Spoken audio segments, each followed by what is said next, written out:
The Navy didn't just destroy Iran's fleet, they were clearing the path for what comes next. On March 4th, 2026, the United States Navy executed the most devastating naval strike since the Second World War. In under 12 hours, Iran's entire surface fleet was erased. Drone carrier Sahid Bagheri, torpedo boats, frigates, all of it gone. But here's what every other channel is missing. That wasn't the endgame. That was the opening act. Because right now, at this very moment, the largest naval armada assembled since Desert Storm is repositioning. The Navy's role in Phase 2 of Operation Epic Fury isn't support, it is the invasion. Let me show you exactly how. Let's start with what's in the water right now, because the scale of this is staggering. A lot of what we've been talking about today comes back to planning. The decisions that get made early, the trade-offs that only show their impact later, and the systems in place that let all those small choices add up. That approach doesn't stop at geopolitics or military planning. You can find it in some of the best games too, where the focus shifts from one character to building and managing a team. In those games, progress isn't tied to reflexes, it comes from preparation. Build a roster, get familiar with what each character brings to the table, and learn how to combine them for different situations. Nothing is interchangeable, and weak setups don't stay hidden for long.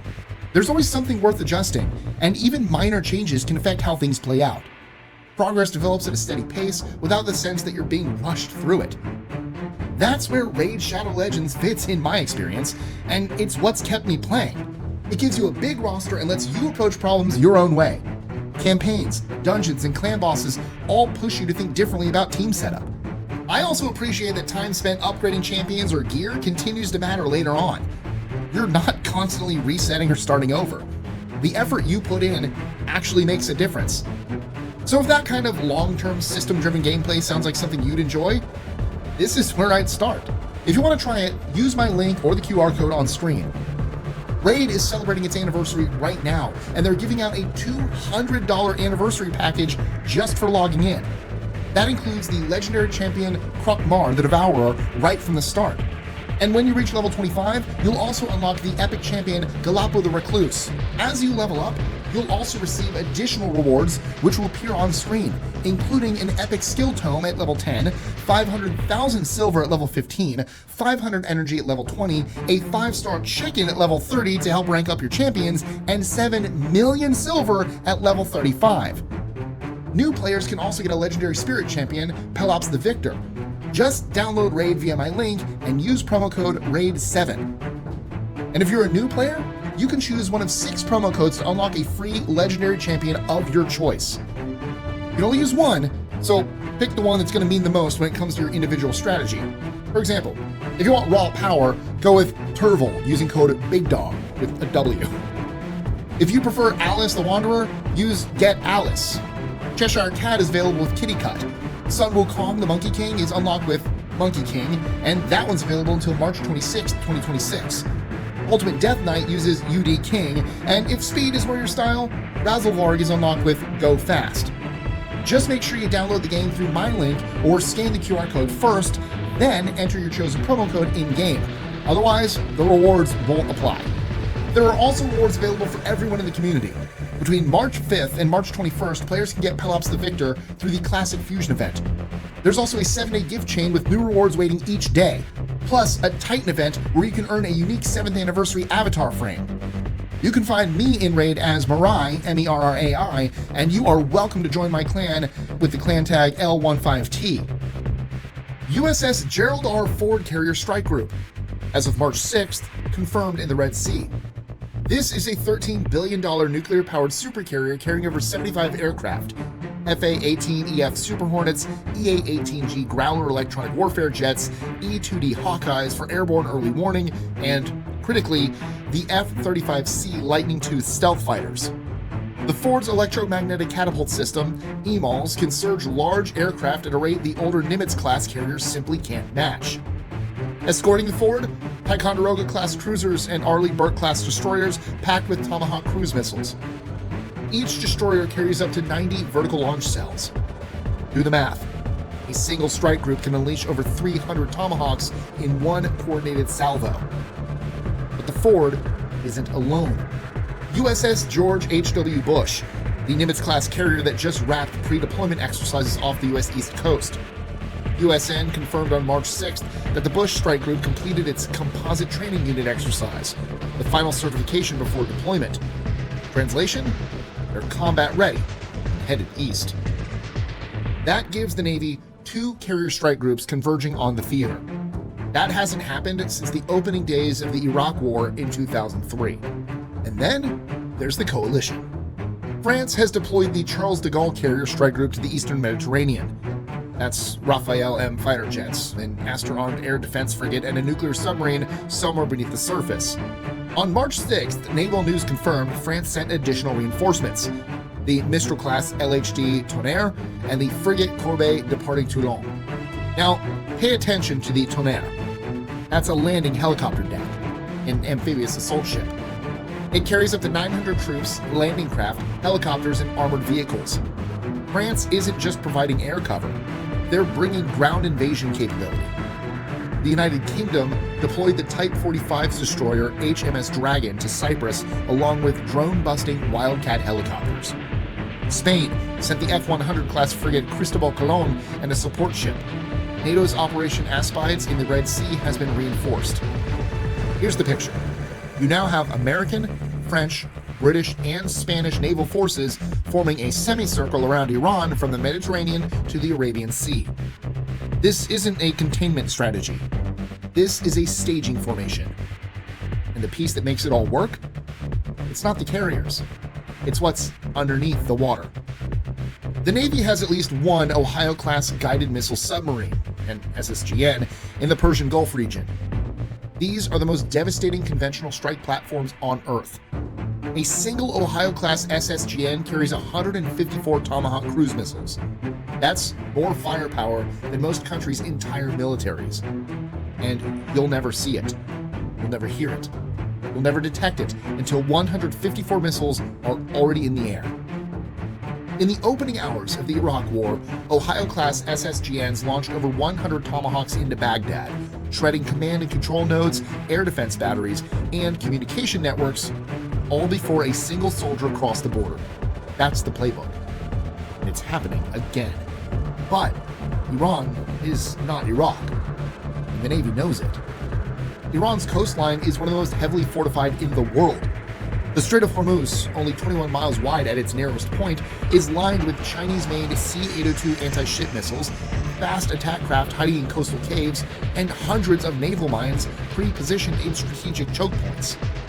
This is exactly why the Navy destroyed the Iranian fleet first. You can't push an amphibious force through the Strait of Hormuz if there are missile boats, submarines, and a drone carrier waiting for you. Phase 1 wasn't just about destroying ships. It was about removing the door before kicking it down. Now let's talk about how the ground war actually begins from the sea. The U.S. Marine Corps maintains 3 Marine Expeditionary Units consistently deployed aboard amphibious ready groups. These ARGs typically include a WASP or America-class amphibious assault ship, essentially a light aircraft carrier, carrying F-35B stealth jets, AH-1Z Viper attack helicopters, CH-53K King Stallion heavy lift helicopters, and up to 2,200 Marines. Add a San Antonio-class amphibious transport dock and a Harper's Ferry-class dock landing ship, and you've got landing craft, air cushion hovercraft, LCACs, capable of storming a beach at 40 knots with a 60-ton payload. Iran's southern coast has 3 critical objectives. Bandar Abbas, Iran's primary naval base and the gateway to the Strait of Hormuz. Taking this port eliminates Iran's ability to threaten global oil shipments. 60% of the world's seaborne oil transits through that strait. Jask, Iran's secondary naval facility east of Hormuz. In 2021, Iran established a forward naval base here specifically to project power into the Gulf of Oman. It's also where they stockpiled anti-ship missile batteries. Chabahar, Iran's only deep-water port on the open ocean, built with Indian investment. Strategically, it's Iran's back door, their supply line that doesn't depend on the Strait of Hormuz. The Navy doesn't need to take all 3. They need to take one and hold it. This is what the military calls establishing a lodgement, a secure beachhead from which to pour in reinforcements, equipment, and supplies. The Marines take the beach, the Navy holds the sea, the Air Force owns the sky, and then the Army rolls in. But here's what makes this different from every war game Iran ever planned for. Iran spent 40 years preparing to fight the United States in the Strait of Hormuz. Their entire asymmetric strategy, the fast boats, the mines, the coastal missiles, the suicide drones, all of it was designed to make the strait a death trap. That strategy assumed Iran would still have a navy when the invasion started. It's gone. All of it. The Shahid Bagheri drone carrier, destroyed. The IRS Dina, torpedoed by a submarine. Smaller vessels, obliterated by carrier-based strikes. Even ships that tried to flee were tracked down. India interned the IRIS Lavan at Kochi on March 4th. Sri Lanka took charge of the auxiliary ship IRINS Bushir on March 5th. Iran's surviving vessels are scattered, running, and hiding in foreign ports. And it gets worse for Tehran. Russia reportedly provided Iran with targeting intelligence, satellite data on U.S. ship positions. But that intelligence is already outdated. The Ford CSG repositioned from the Mediterranean to the Red Sea. The Bush CSG is deploying. Coalition assets are arriving daily. The picture Russia gave Iran was a snapshot of a chessboard where every piece has since moved. Iran's air defense network, already degraded by what competitors have documented, can't protect a coastline it can't see threats approaching. Remember, Ohio-class submarines don't show up on radar. F-35Cs are stealth, and Tomahawk cruise missiles fly at 50 feet above the water, below most radar coverage. Iran is now facing a ground invasion supported by a navy that has already achieved total maritime supremacy, total air superiority, and the element of surprise on where the landing force will actually come ashore. So where does this go from here? Based on the current force positioning, here's what the next 72 to 96 hours likely look like. Phase 2A. Sustained Tomahawk and airstrikes against coastal defense batteries, command posts, and air defense nodes along Iran's southern coastline. This is already underway. Phase 2B. Mine countermeasure operations in the Strait of Hormuz. The Navy's Avenger-class mine countermeasure ships and MH-53E Sea Dragon helicopters will clear lanes for the amphibious force. Phase 2C. The amphibious landing. Marines establish a beachhead at one of the 3 coastal objectives. Once secure, heavy sea lift ships begin delivering Army equipment. The U.S. Navy isn't just supporting this war, it's the reason this war is even possible. Without sea control, there is no ground invasion. Without the carriers, there is no air superiority. Without the submarines, there's no surprise. Everything Iran built for the last 40 years was designed to stop this exact moment, and the Navy dismantled all of it in less than a week. This is the largest naval operation of the 21st century, and it's happening right now. If you want to stay ahead of every development, subscribe and hit the bell, because Phase 3 is coming, and you'll want to understand what happens next. Before you head out, remember to use my Raid Shadow Legends link in the description or scan the QR code on screen to unlock the anniversary rewards and choose your free legendary champion.